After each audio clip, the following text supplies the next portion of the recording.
Well, for those businesses that are still open, and as we have been over the last few nights, we found another street here with business after business after business that is just closed down. But to answer that question, the answer is kind of. Businesses have to report any positive case that they get to the health department, and then it's up to the businesses to decide what happens from there.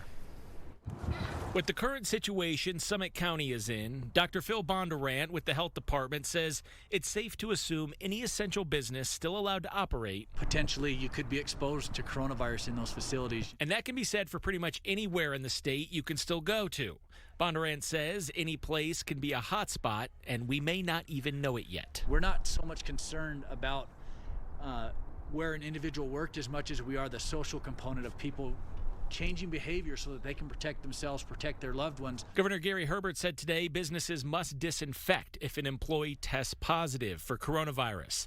Local health departments inspect disinfectant efforts, which Bondurant says now happens more during the day. The disinfection at night becomes less relevant because the cleanings during the day are solving, or at least limiting, that exposure. So even if your business ends up with an employee who tests positive, it does little good telling everyone about it. We want people to act as though everybody that they come into contact with, whether it's your banker, your person at the cash register, or the individuals that you see on your nightly walk, could potentially be a carrier.